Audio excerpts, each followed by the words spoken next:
அனைவருக்கும் என்னுடைய வாழ்த்துக்கள். இன்று என்னுடைய பிறந்த நாள். என் பிறந்த நாளில் என்னுடைய வாழ்க்கையை கூறுவது மிகவும் பொருத்தமாக இருக்கும் என்று நான் எண்ணுகிறேன். ஒரு கிராமங்களிலும் மக்கள் கூறுவார்கள், ஒரு மனிதன் பிறந்து உயிரோடு இருக்கும்போது 4 பேர் அவனை பற்றி நல்ல விதமாக சொல்ல வேண்டும் என்று சொல்வார்கள். அவன் இறந்தாலும் ஒரு ஊரே நல்லவன் என்று சொல்ல வேண்டும் என்று சொல்வார்கள்.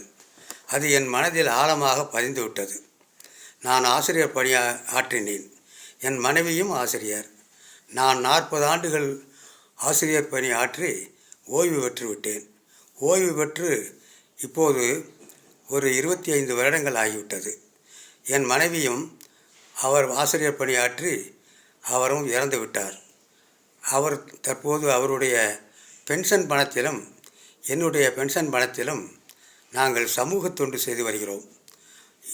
பொதுமக்களுக்காக ஒரு அறக்கட்டளையை என் மனைவி பெயரில் தொடங்கி என் மகன் உதவியுடன் கண் அறுவை சிகிச்சை முகாம் சுமார் 22 வருஷங்களாக செய்து வருகிறோம்.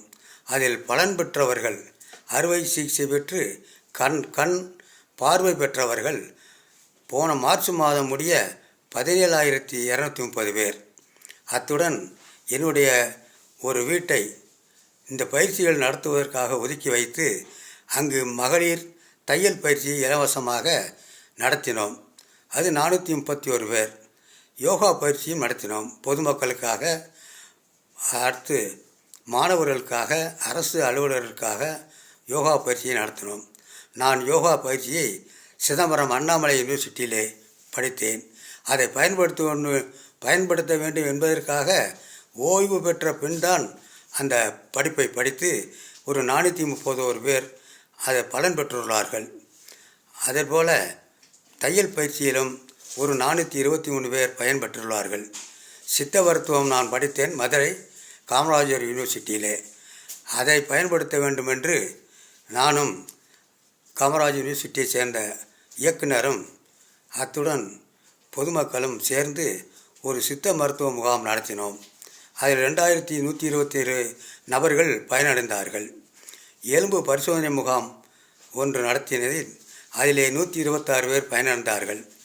நான் என் கண்களை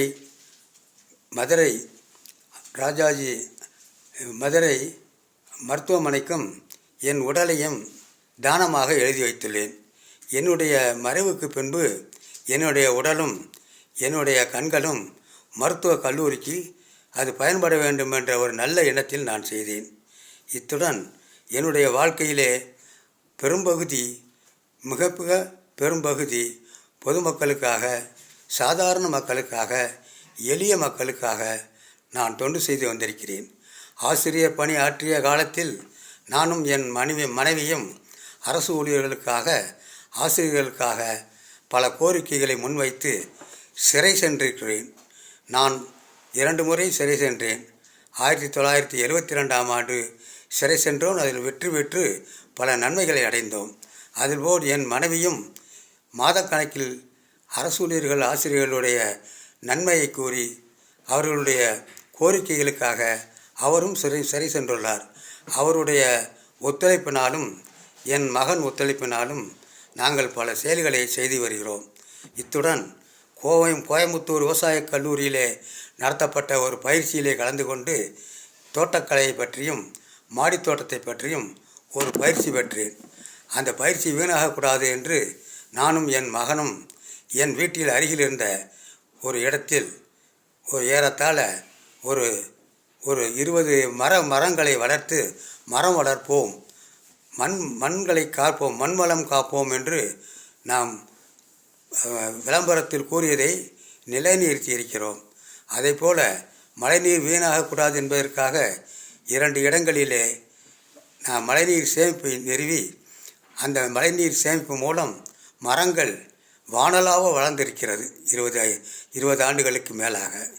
இவையெல்லாம் எனக்கு இந்த சமூகம் கொடுத்த ஒரு பல படிப்பினை. சித்தர்கள், ஞானிகள், மிகச்சிறந்த மனிதர்கள் அவர்களுடைய செயல்கள் இவையெல்லாம் என்னை இந்த பணிகளிலே ஈடுபடுத்தி வைக்கப்பட்டது. அதன் காரணமாக நான் இந்த பயிற்சிகளை பெற்றதோடு என்னுடைய வாழ்நாளை வீணாக்காமல் நான் தொடர்ந்து செய்து வருகிறேன். ஒவ்வொரு மாதமும் 200 பேர் 300 பேர் வந்து கண் சிகிச்சை பரிசோதனை செய்து அவர்களை கிருஷ்ணன் கோயில் நடைபெறும் கண் மருத்துவ முகாமுக்கு அனுப்பி வைக்கிறேன். அது தொடர்ந்து நடந்து வருகிறது. ஒவ்வொரு மாதமும் இந்த முகாம்களிலும் இந்த உதவிகளிலும் எனக்கு பெருந்துணையாக இருக்கக்கூடியவர் என்னுடைய மகன் பசுபதி. அவருடைய பணமும் என்னுடைய பென்ஷன் பணமும் என் மனைவி பென்ஷன் பணமும் இதில் செலவு செய்து நாங்கள் ஒரு ஆனந்தத்தை அடைகிறோம். மக்களுக்கு பயனுள்ளவர்களாக எங்களுடைய வாழ்க்கை இருக்க வேண்டும் என்ற கோரிக்கையை நிறைவேற்றி வருகிறோம். நன்றி, வணக்கம்.